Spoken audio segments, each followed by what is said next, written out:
Dans l'épisode précédent, Katie a stoppé tout contact physique avec Andy alors qu'ils avaient l'habitude de s'embrasser. Et nous voilà de retour. T'as pas commencé à chauffer et tu t'es dit mais qu'est-ce qui lui arrive? Mais elle se prend pour qui? Bien sûr. Littéralement, hein, il me l'a dit, mais tu te prends pour qui? C'était Bien sûr. quoi le problème? Tu sabotais mon travail. Mais quel travail est ça, Andy? Il n'y a pas de sabotage là? Écoute, C'est parce que je voulais te conserver. La Bible dit, c'était quoi le truc que tu as lu tout à l'heure là? Que c'est un péché contre son propre corps. Et le fait de fuir, ça nous permettait de nous garder et de ne pas pécher. Alors, contre déjà- le corps qui est censé être le temple du Saint-Esprit. alors déjà pour commencer, lorsque je t'embrassais, à aucun moment je me suis dit que c'était un péché, et encore moins de l'impudicité. Lorsque je te caressais, et lorsque tu venais dans mes bras, justement pour prendre ta chaleur, Pour prendre ma chaleur. la chaleur de mon corps. Bon, dans les deux sens, ça donne le même résultat. Tout ça pour te dire que, oui, bien sûr que je me suis fâché, je me suis énervé parce que je ne comprenais pas pour quelle raison, justement, je restais avec toi, je planifiais des choses avec toi, et que tu arrêtais le processus qui me revenait. Ça ne te revenait pas.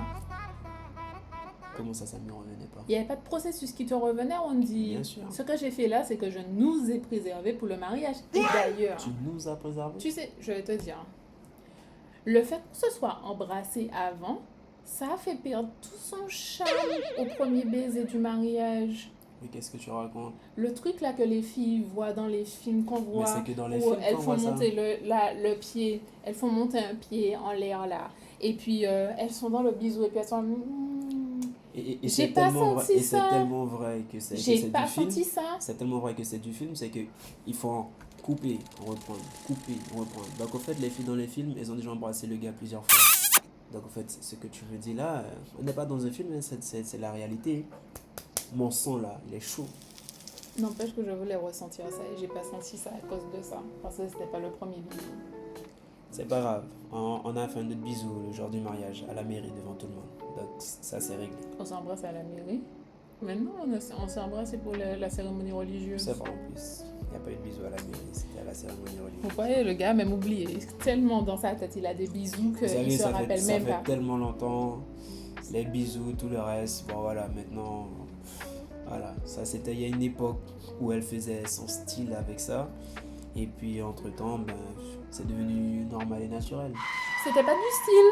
C'était vraiment parce que je voulais qu'on se préserve. Le truc commence à devenir chaud. Ce qui arriverait là après, c'était le rapport sexuel qui risquait d'arriver rapidement. En plus, si on n'avait pas mis un haut là à tout cela.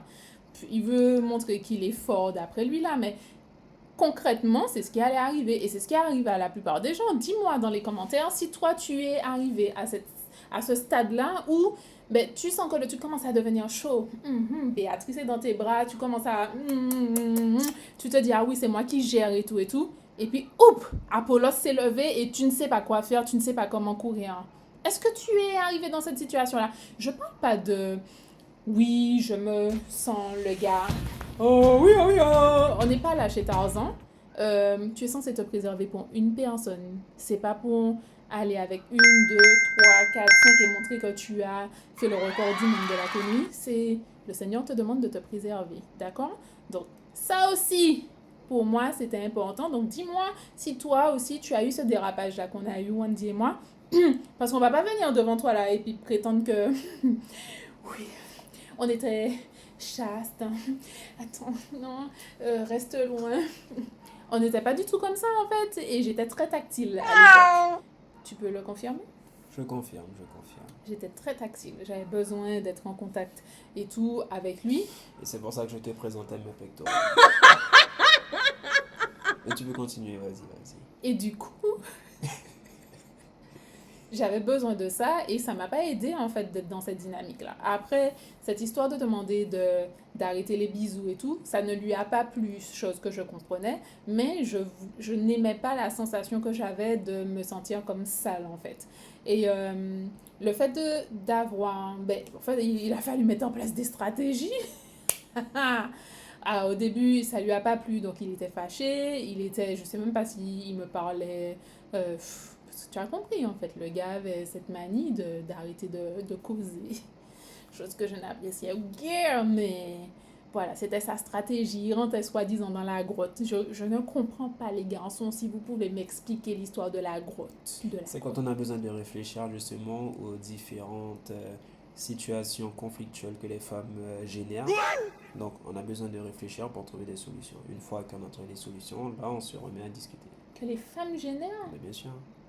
Mais, si, mais Est-ce moi que tu as qui... déjà vu des hommes générer des problèmes? Alors déjà, deux choses. Est-ce que ton papa génère des problèmes? Non. Laisse-moi te dire un truc. Voilà. Si tu étais réellement un homme, le jour où il y a eu le premier... Si j'étais réellement un homme? Non, mais non, t'as pas dit ça. T'as pas dit ça. Attends, t'as pas dit ça. Mais non. T'as combien d'enfants? D'accord. C'est pas dans ce sens-là, on dit. Écoute, C'est pas dans ce il n'y a sens-là. qu'une seule manière de savoir si le sujet C'est pas de ça que je parle. Si tu étais réellement un homme, je parle pas d'un chaud lapin, hein, je parle vraiment d'un vrai homme. Au premier bisou, tu m'aurais dit, Kétine, il faut qu'on arrête ça. Ça fait pas partie de ma nature. Mais ça devrait, parce que en fait, si tu lis ta Bible et tout Et ça la preuve devrait. en est, et je vais reprendre le verset que tu as dit, que tu as appris. Donc 1 Corinthiens 6, le verset 18. Alors n'hésitez pas à vous abonner, à cliquer sur la cloche pour la notification et à liker. Et nous donner des commentaires. Fuir l'impudicité. Donc déjà, si la Bible nous dit de fuir, c'est bien parce que une fois qu'on a commencé ça, on ne peut quasiment plus l'arrêter. Tu comprends? Fuir, fuyez, sortez de là, courez, partez. Et puis, il y a quelqu'un qui aimait prendre cette anecdote-là. Parfois, tu te dis que tu es dans une situation et tu te demandes, mais comment j'ai fait pour tomber? Et la personne disait, en fait, c'est comme un dictionnaire que tu prends et que tu mets au bord de la table. Et puis, chaque jour, tu le pousses un peu. Tu le pousses un peu, tu le pousses un peu, tu le pousses un peu. Et à un moment donné, il tombe. Eh bien, c'est exactement la même chose. À force de rester dans cette situation-là, eh bien, tu te rapproches de plus en plus du gouffre. Et pourquoi la Bible dit qu'il faut fuir l'impudicité? C'est parce qu'aussi au verset 19, il dit « Ne savez-vous pas que votre corps est le temple du Saint-Esprit qui est en vous, que vous avez reçu de Dieu et que vous ne vous appartenez point à vous-même » En gros, pour faire simple, notre corps appartient à Dieu. Et en fait, le Saint-Esprit de Dieu, lorsqu'il habite en nous, ben en fait, c'est son temple, c'est sa maison.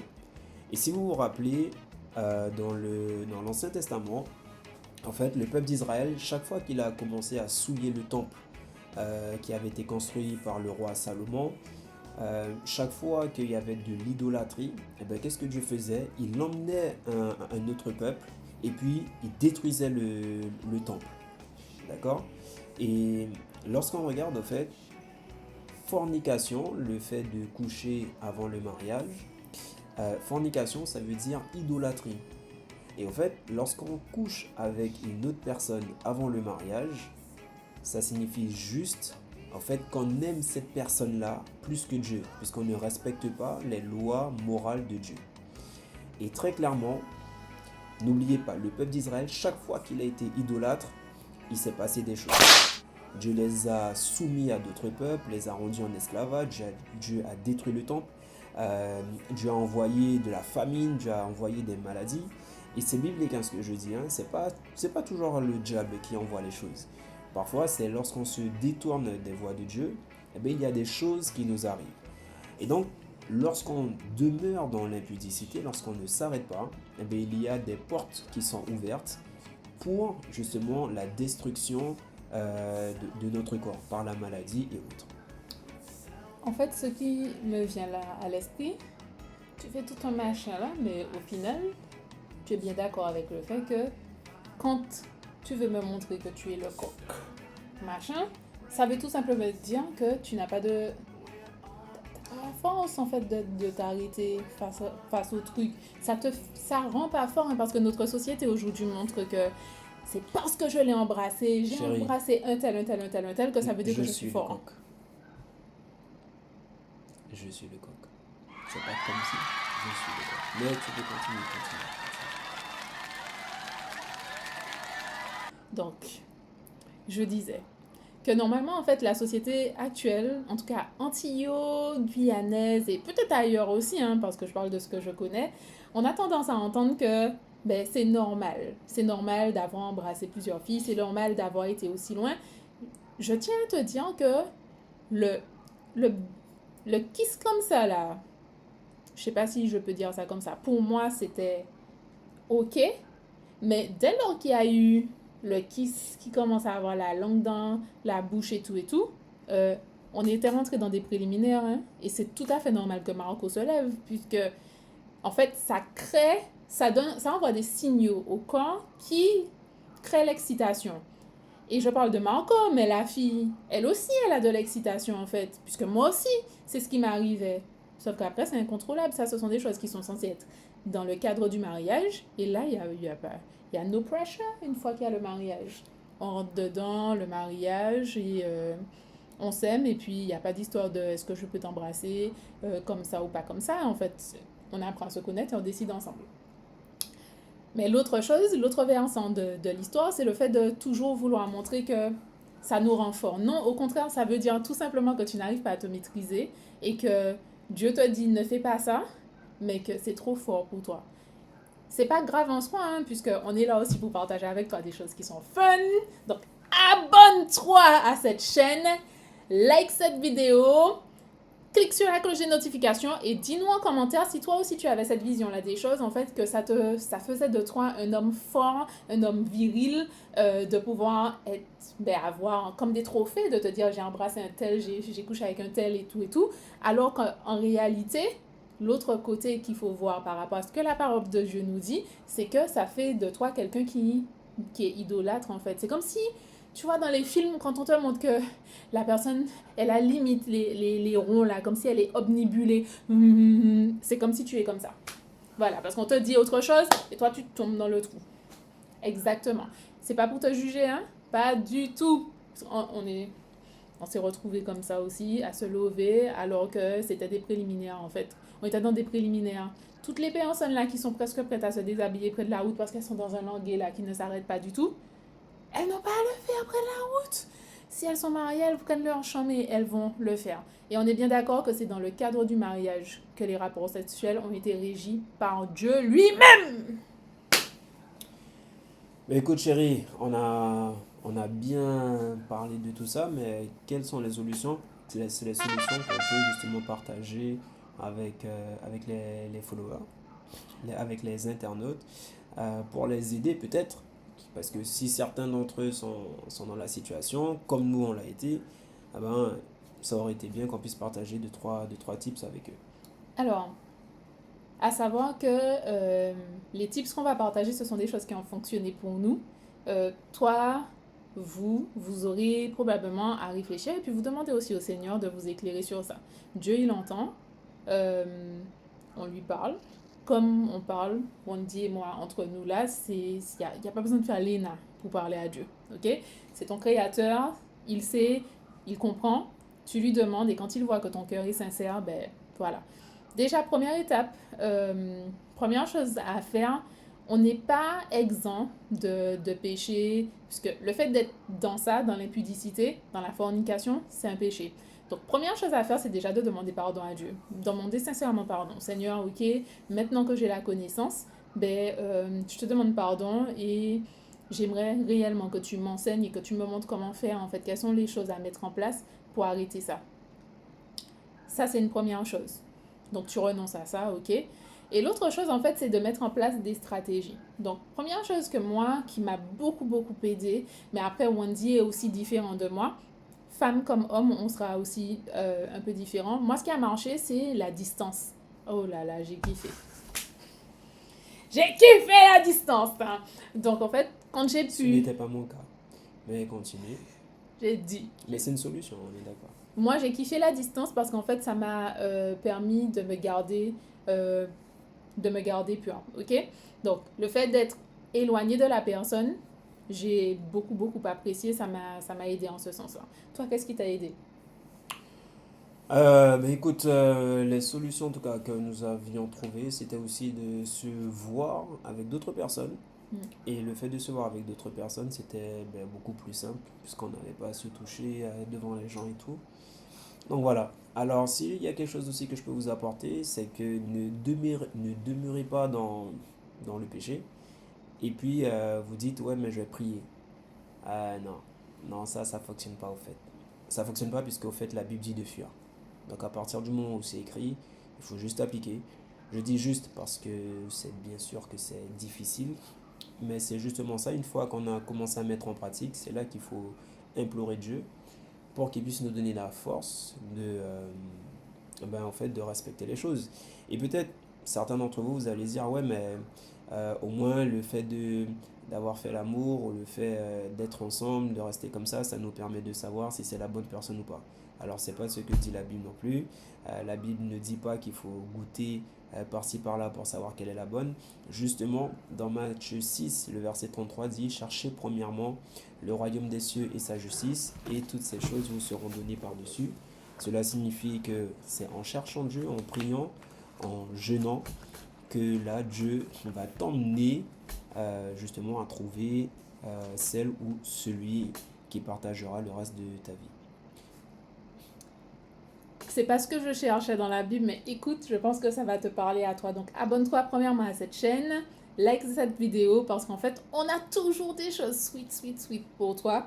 Et dis-nous aussi dans les commentaires s'il y a quelque chose parmi tout ce qu'on t'a apporté là dans notre expérience, aussi dans les tips qu'on te donne, s'il y a quelque chose qui te parle, s'il y a des choses en fait que tu trouves très difficile, tu te dis que la Bible en fait c'était pour les gens de l'époque et pas pour aujourd'hui. Mais pourtant, tu as quand même encore besoin de Dieu. Tu veux la bénédiction, mais tu veux pas appliquer ce qu'il dit dans sa parole. Dis-nous, c'est pas pour te juger. Je sais que ça peut être des fois très compliqué pour certains. Mais je suis tombée sur un truc dans Jacques 1, verset 22. Mettez en pratique la parole et ne vous bornez pas à l'écouter. En vous trompant vous-même par de faux raisonnements. C'est pas ce que je cherchais pour toi, mais je pense que c'est pour toi. Si c'est pour toi, tu me dis yes dans les commentaires. C'était Jacques 1, verset 22. Mettez en pratique la parole et ne vous bornez pas à l'écouter et en vous trompant vous-même par de faux raisonnements. Et en fait, ce que je cherchais en fait comme verset, c'est dans Jacques 4, verset 7. Soumettez-vous donc à Dieu, résistez au diable et il fuira loin de vous. Qu'est-ce que ça signifie concrètement? Jacques 4, verset 7. Ça signifie tout simplement se soumettre à Dieu, c'est obéir à ce que Dieu t'a dit. Dieu t'a dit ça, c'est parce qu'il t'aime réellement et c'est parce qu'il sait quels sont les impacts aussi sur ta vie. Parce que de la même façon que toi, peut-être que tu vois pas que ce qui est arrivé au peuple d'Israël, c'est ce qui peut aussi t'arriver. Mais en fait, regarde aujourd'hui, on est dans une société avec énormément de maladies. Les gens ont des maladies par-ci, par-là. Les couples, il y en a plein qui n'ont pas tenu au bout d'une semaine, 2 semaines, des fois 1 an de mariage. Il faut qu'on se pose des questions. D'accord? Et ça fait partie aussi des malédictions qui arrivent dans le peuple. Tout simplement parce qu'on s'obstine à créer nos propres raisonnements. Et donc, quand tu te soumets à Dieu, il t'a dit c'est ça, tu fais. Et c'est tout, et c'est parce qu'il veut ton bien, et parce qu'il sait pourquoi. Résister au diable, c'est que tu rentres pas dans ses vices, en fait. Il t'a dit non. Et je te dis pas que la personne avec qui tu es, c'est le diable. Hein. Je te dis juste qu'on est tous influencés par Dieu ou par le diable. Et quand Wendy et moi, on était là en mode frotti-frotta, on n'était clairement pas inspiré par Dieu en restant dans cette position-là. Et malgré le fait qu'on ait eu ça, on n'a pas tout de suite arrêté, ok? On est retombé dedans et encore en dedans parce que c'était délicieux, d'accord? Je l'avoue, c'était délicieux. Surtout avec la personne à côté de toi. Comment ça? Donc tu disais, N'importe quoi, on dit. Donc, résiste au diable, en fait. Donc, tu fais uniquement la volonté de Dieu. Tu ne rentres pas dans les vices de ce que Satan voudrait que il voudrait que tu fasses, puisqu'en fait, son but, c'est de te détruire. Et en fait, c'est 2 choses d'une. C'est ce qui est mignon. C'est soit la personne, elle va rester et au contraire, elle va décider d'avancer avec toi dans cette dynamique-là, donc vous allez vous garder pur. Soit la personne, elle va te dire, bon, ok, on claque ça. Par contre, laisse-moi te dire un truc. Si elle te dit, je claque ça, pas la peine, et elle commence à t'insulter, ça te donne déjà un petit aperçu de ce que tu risques de vivre par la suite avec elle. Et ça, ne le néglige pas. Honnêtement, c'est un rien. Tu dis à la personne, on ne s'embrasse pas et elle s'envoie monter. Elle commence à être dans tous ses états. Béatrice, lâche ça. Le Seigneur va te donner Roméo. Ok? Voilà. Ben voilà, c'était tout pour aujourd'hui. En tout cas, nous savons que ces vidéos vous auront aidé. Et on se dit à bientôt pour un prochain sujet qui sera sur les fiançailles, sur nos fiançailles. Alors, restez connectés, abonnez-vous et on se dit à bientôt. Que le Seigneur vous bénisse. Bye bye. Je me sentais tellement limité, tout autour de moi était chaos.